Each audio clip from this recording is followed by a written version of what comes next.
Pour mieux vous servir et demeurer une radio de paix et de développement, Ndekeluka veille au respect des lois de sa charte.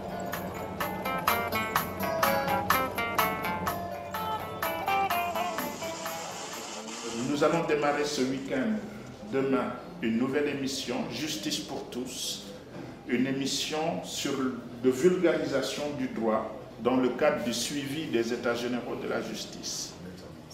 Malheureusement, la Centrafrique est quelque peu oubliée vu les urgences dans le domaine du développement. Tous les indicateurs sont, j'allais dire, au rouge ultra vif et on ne fait pas assez pour ce pays.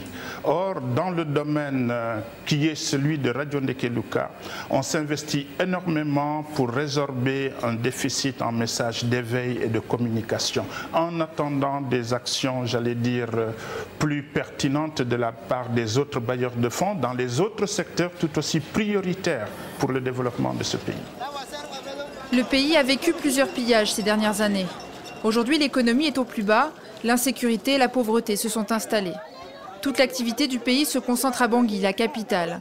Quant au nord de la République centrafricaine, il est difficilement accessible et l'information n'arrive pas jusqu'aux frontières.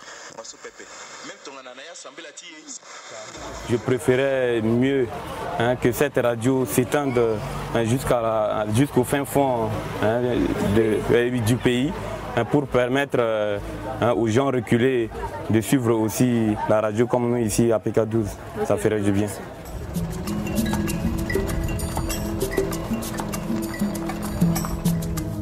La Fondation Hirondelle, avec la radio indépendante Ndekeluka, se bat pour faire avancer l'information.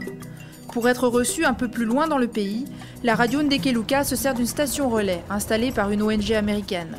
Elle peut ainsi émettre en ondes courtes quelques heures par jour et être reçue dans une grande partie du pays.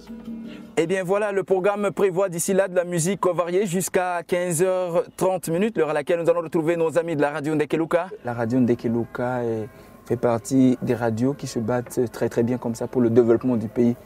Alors avoir les émissions de la radio Ndekeluka si réussi par la radio ICD à atteindre la population, je crois que c'est vraiment un plus pour l'éducation de la population centrafricaine. À Bangui, Radio Ndekeluka est la seule radio indépendante, un statut qui lui a permis d'obtenir la confiance des Centrafricains. Et c'est souvent le premier endroit où ils viennent témoigner lorsqu'ils sont victimes de violences. Ce qui m'a amené ici, c'est que ma femme a été victime d'une agression de la part d'un lieutenant de la sécurité présidentielle. La radio Ndekeluka est une radio qui a vraiment sa place dans ce pays, vu que cette radio accorde beaucoup d'interviews aux gens qui sont victimes de certaines exactions de la part des forces de l'ordre. Et vu que souvent, quand il y a ce genre de situation et que la presse médiatise, on sent un recul.